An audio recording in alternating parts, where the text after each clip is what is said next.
Nous écoutons la catéchèse du pape François à Rome le 10 novembre 2021, précédée de la lecture d'un passage de la lettre aux Galates, chapitre 6, versets 9 à 18.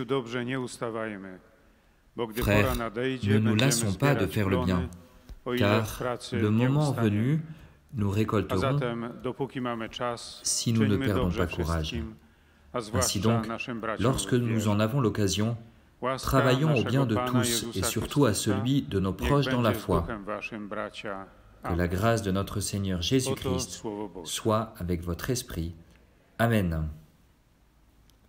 La parole du pape maintenant. Cari fratelli e sorelle, buongiorno. Chers frères et sœurs, bonjour.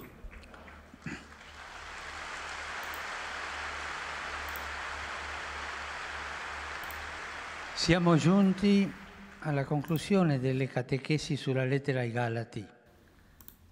Nous sommes parvenus à la fin de la catéchèse sur la lettre aux Galates.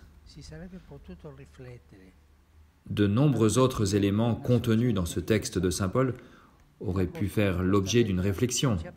La parole de Dieu est une source inépuisable.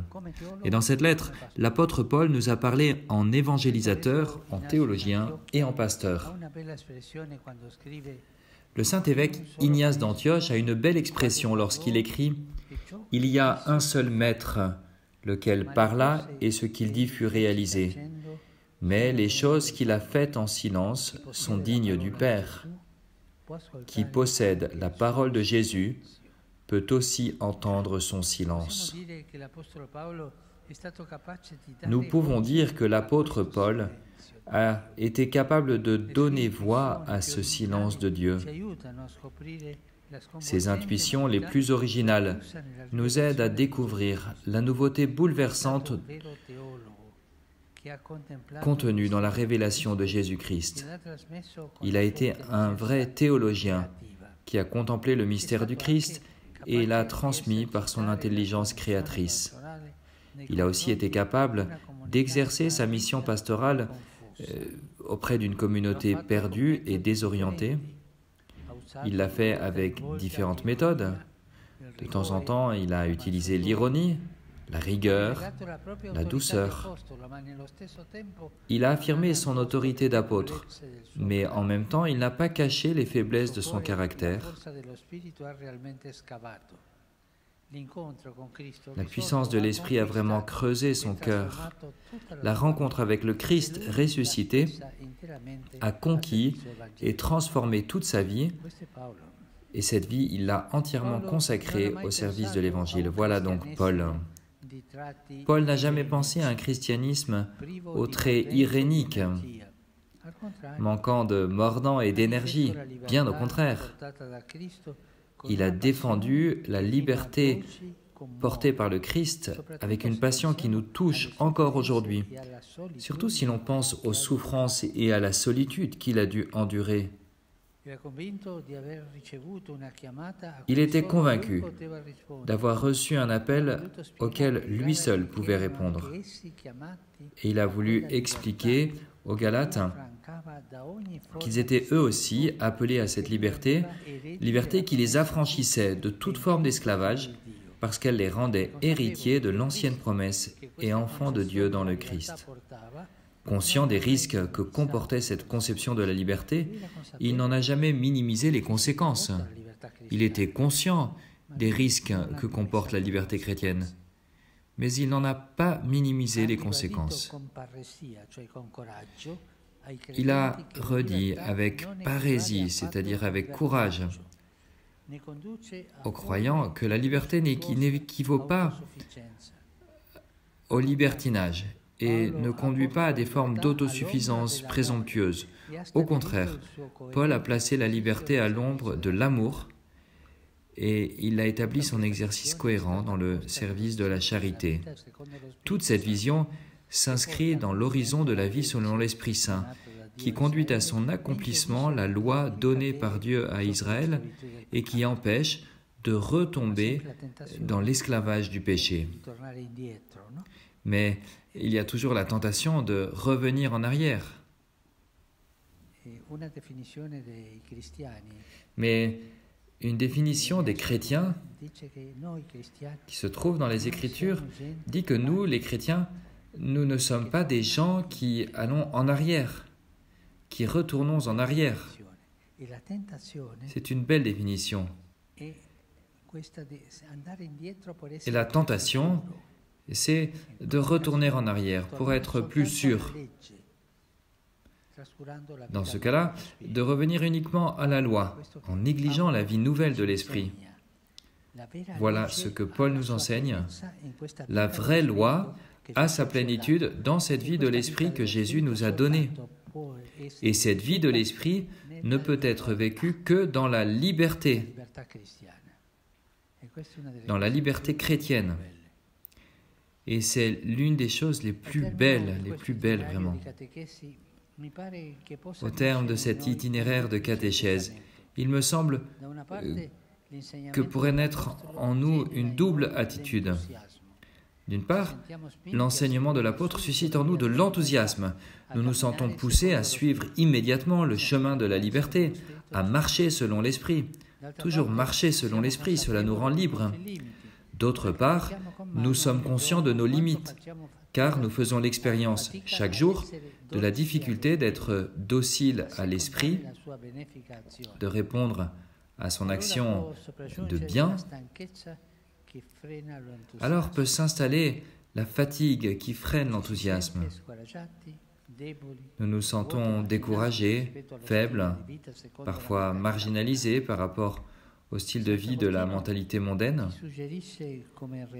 Et saint Augustin nous suggère la manière dont nous pouvons réagir dans cette situation en se rapportant à l'épisode évangélique de la tempête sur le lac. Il dit ainsi, saint Augustin, « La foi du Christ dans ton cœur est comme le Christ dans la barque. Tu entends des insultes, tu es fatigué, tu es contrarié, et le Christ dort. Réveille le Christ, secoue ta foi. Même dans la tourmente, tu es capable de faire quelque chose. Secoue ta foi. Le Christ se lève et il te parle. Réveille donc le Christ. Crois ce qui a été dit, ce qui t'a été dit, et il y aura un grand calme dans ton cœur. Dans les moments de difficulté, nous sommes, dit ici saint Augustin, comme dans la barque au moment de la tempête. Et qu'ont fait les apôtres? Ils ont réveillé le Christ. Réveille le Christ qui dort. Toi, tu es dans la tempête, mais il est présent. La seule chose que nous pouvons faire dans les mauvais moments, c'est de réveiller le Christ qui est en nous, mais comme endormi, comme dans la barque. C'est vraiment ainsi. Nous devons réveiller le Christ dans notre cœur, et alors seulement nous pourrons contempler les choses avec son regard, car il voit au-delà de la tempête. À travers son regard serein, nous pouvons voir un panorama qui, de nous-mêmes, ne nous est pas concevable. Sur ce chemin difficile mais fascinant, l'apôtre nous rappelle que nous ne devons pas non plus nous lasser de faire le bien. Ne vous lassez pas de faire le bien. Nous devons donc avoir confiance que l'Esprit vient toujours au secours de notre faiblesse et nous accorde le soutien dont nous avons besoin. Apprenons donc à invoquer plus souvent l'Esprit Saint. Mais, Père, comment fait-on pour invoquer le Saint-Esprit? Parce que moi, je sais prier le Père, j'ai le Notre Père. Je sais prier la Vierge, j'ai le Je vous salue Marie. Je sais prier Jésus, j'ai la prière des plaies de Jésus. Mais qu'en est-il de l'Esprit Saint? Quelle est la prière de l'Esprit Saint? La prière de l'Esprit Saint est spontanée. Elle doit naître de ton cœur. Tu dois dire dans les moments de difficulté, Saint-Esprit, viens. Le mot-clé, c'est celui-là, viens, viens. Mais c'est toi qui dois le dire avec ton langage, tes mots. Viens parce que je suis en difficulté, viens parce que je suis dans l'obscurité, dans les ténèbres. Viens parce que je ne sais pas quoi faire, viens parce que je risque de tomber. Viens, viens. Voilà le mot de l'Esprit, les paroles de l'Esprit pour invoquer l'Esprit. Apprenons à invoquer plus souvent l'Esprit Saint. Nous pouvons le faire dans des mots simples, à différents moments de la journée. Et nous pouvons porter sur nous peut-être, dans notre évangile de poche, la belle prière que l'Église récite à la Pentecôte. Viens, Esprit Saint, envoie du haut du ciel un rayon de ta lumière.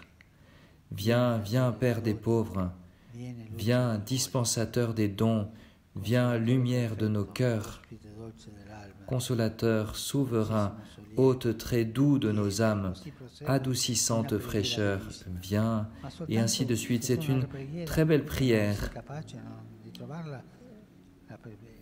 Si tu ne la trouves pas, si tu ne trouves pas cette prière, en tout cas, le noyau, le cœur de cette prière, c'est « Viens ». Comme la Vierge Marie et les apôtres qui priaient au jour où Jésus était déjà monté au ciel. Ils étaient seuls au cénacle et ils invoquaient « Viens, Esprit Saint ». Cela nous fera du bien de prier souvent « Viens, Esprit Saint ». Et avec la présence de l'Esprit, nous pourrons garder la liberté, nous pourrons être libres, des chrétiens libres, non pas attachés au passé au sens négatif du terme, non pas enchaînés à des pratiques, mais dans la liberté chrétienne, celle qui nous fait mûrir. Cette prière nous aidera à marcher dans l'Esprit, dans la liberté et dans la joie, car quand vient l'Esprit Saint, vient alors la joie, la vraie joie. Que le Seigneur vous bénisse. Merci.